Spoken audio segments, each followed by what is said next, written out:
Putin की army ने ऐसा रॉकेट लॉन्च किया है कि लंदन से लेकर पेरिस और बर्लिन से लेकर रोम तक कलेजा कांपने लगा। 1 लाख किलो वजन का ये रॉकेट जब लॉन्च हुआ तो यूरोप के हर शहर तक मैसेज पहुंचा। मैसेज ये कि अगर पुतिन ने ठान ली तो यूरोप के कोने कोने में इतने बम गिरेंगे कि नेटो सोचेगा नहीं कि कौन सा शहर बचाएं, कौन सा मिलिट्री अड्डा बचाएं, खुद बचें या दूसरों को बचाएं।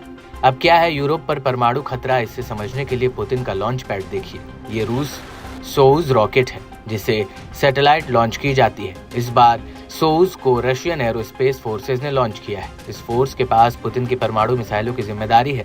इस बार जो सोयूज रॉकेट लॉन्च किया गया उसके जरिए रूस की डिफेंस फोर्स का बहुत ही सीक्रेट मिशन अंजाम दिया गया, जिसके बारे में पुतिन, उनके बड़े कमांडर और रूस के वैज्ञानिक जानते हैं।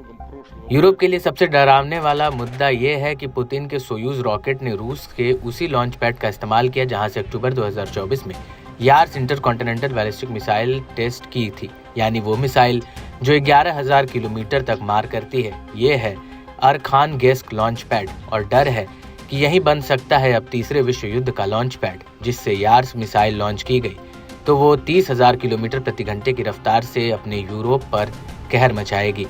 पुतिन की इसी मिसाइल का डर अब डोनाल्ड ट्रंप और जेलेंस्की की बदनाम मीटिंग ने बढ़ा दिया है। ट्रंप ने जेलेंस्की से क्या कहा था, बहुत गौर से देखिए।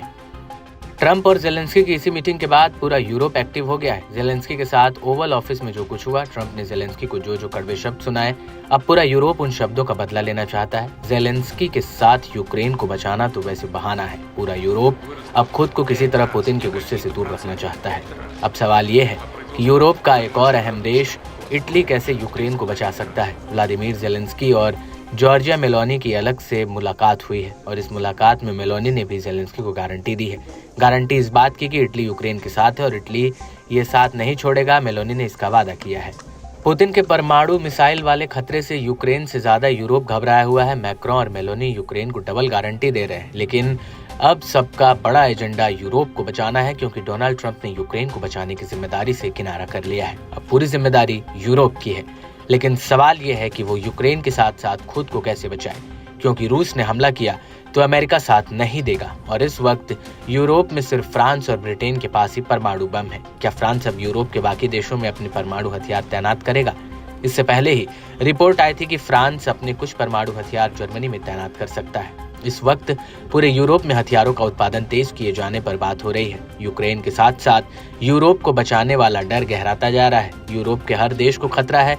पुतिन ने यूक्रेन के बाद नेटो देशों को ही टारगेट बनाने की ठान ली है, इसलिए हथियार फैक्ट्री 24 घंटे काम कर रही है।